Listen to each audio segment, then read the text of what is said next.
Bonjour. Dans cette vidéo, on va parler des événements indépendants et les événements dépendants. Pour illustrer ceci, on va parler de deux situations qui sont légèrement différentes, mais presque identiques. Mais cette petite différence fait une grande différence dans les probabilités.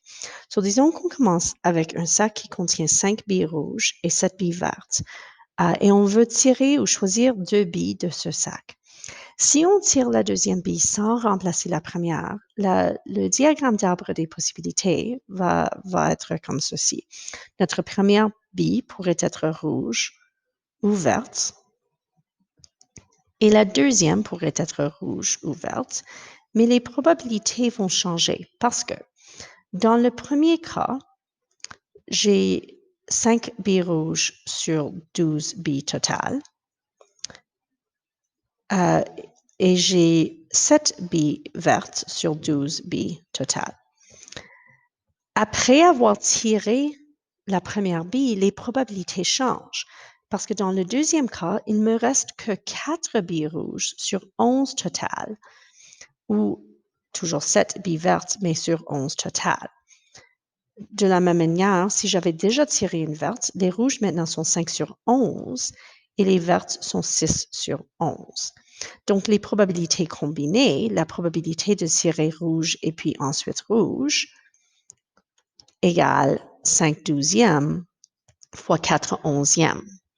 La probabilité de tirer une bille rouge et ensuite une bille verte, c'est 5 douzièmes fois 7 onzièmes.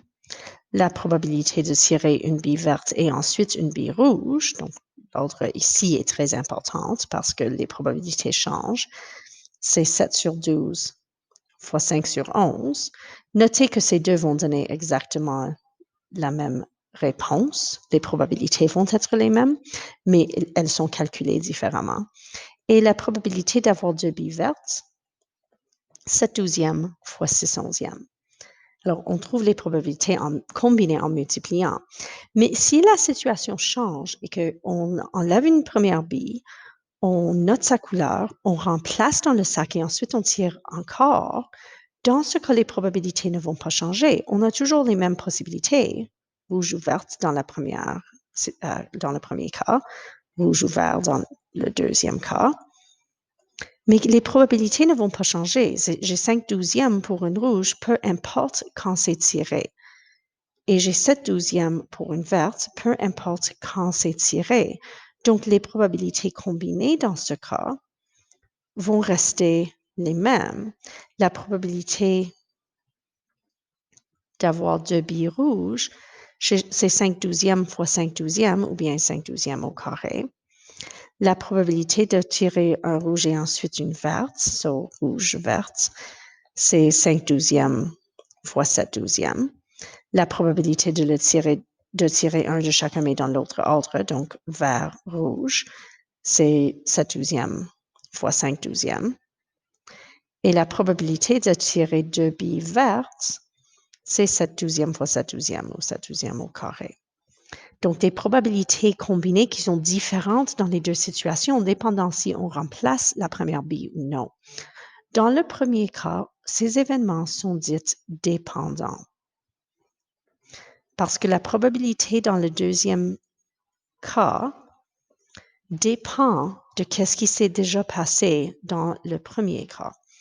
Dans la deuxième situation, ces événements sont indépendants parce que la probabilité de tirer une bille rouge dans le deuxième tirage, par exemple, ne change pas selon le résultat du premier tirage.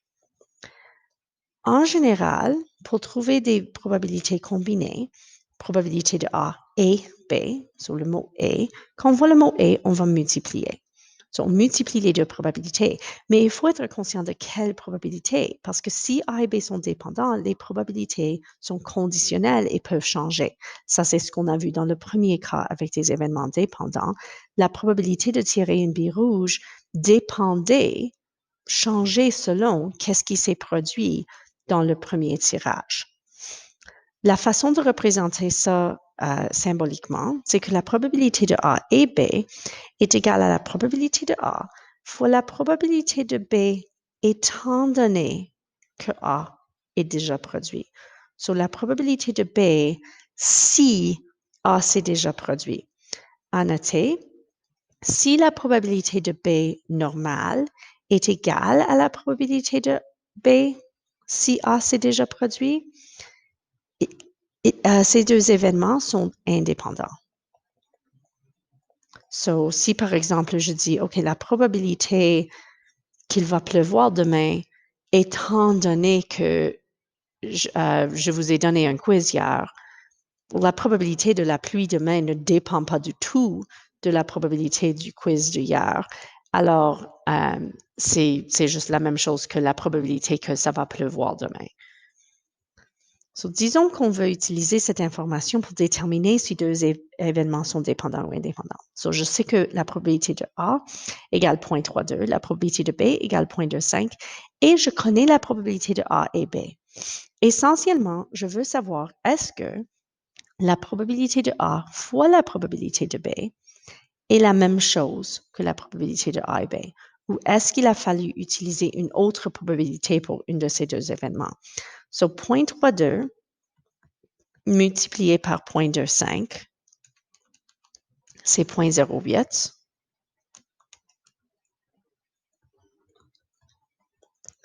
Qui n'égale pas la probabilité de A et B.